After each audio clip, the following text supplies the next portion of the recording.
ஸ்ரீ தேவி பாகவதம் 169 பகுதி. வசிஷ்ட முனிவரும் விஸ்வாமித்ர முனிவரும். வசிஷ்ட முனிவர் யாக பசுவாக கட்டியிருந்த கனச்சேபனின் அருகில் வந்து, மகனே, கவலைப்படாதே, நான் கூறும் வருணனின் மந்திரத்தை ஓயாது சொல் என்று கூறிவிட்டு சென்றார். அவன் அம்மந்திரத்தை கூறியவாறு இருந்தான். அதனால் மகிழ்ந்த வருணன் அங்கே வந்து அவனை அவிழ்த்து விடும்படி அரிச்சந்திர மன்னனுக்கு கூறினான். அதன்படி அரிச்சந்திர மன்னன் அவனை அவிழ்த்து விட்டான். அப்போது கனச்சேபன், முனிவர்களே, தவசிகளே, ரிஷிகளே, பொதுமக்களே, இப்போது நான் யாரின் பிள்ளை என்று நீங்கள் கூறுதல் வேண்டும் என்றான். அதை கேட்ட சிலர் அவன் பிராமணனின் மகன் என்றனர். வேறு சிலர் அரிச்சந்திரன் தான் இவனது தந்தை என்றனர். இன்னும் சிலர் அன்னமிட்டவன், கல்வி கற்பித்தவன், பொருள் கொடுத்தவன், பயத்தை நீக்கியவன், பெற்றவன் ஆகிய 5 தந்தையாகும் தகுதி உடையவர்கள் ஆவார் என்றனர்.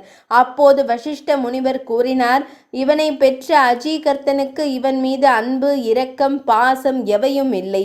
இருந்திருக்குமானால் பொருளை பெற்று கொண்டு நரபலியிட கொடுத்திருக்க மாட்டான். அதுபோலத்தான் அரிச்சந்திரன் தனது நோயை இவன் மூலம் தீர்க்க பார்த்தான். அதனால் இவனும் தந்தை அல்ல. வருணன் இவனது பிரார்த்தனையின் மகிமையால் அவிழ்த்து விட்டாரே தவிர அன்பினாலோ பாசத்தினாலோ அவிழ்த்து விடவில்லை. ஆகவே அவரும் தந்தையாக மாட்டார்.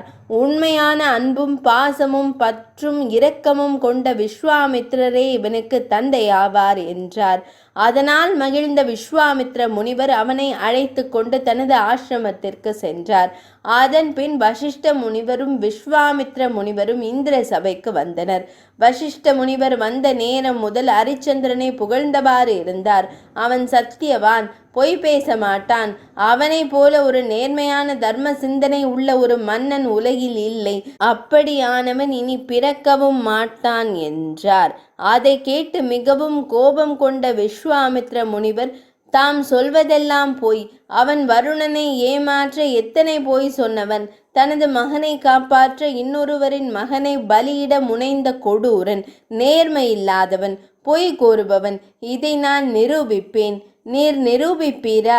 நீர் நிரூபித்தால் நான் இவ்வளவு காலமும் செய்த தவ பயனை உமக்கு தருகிறேன்.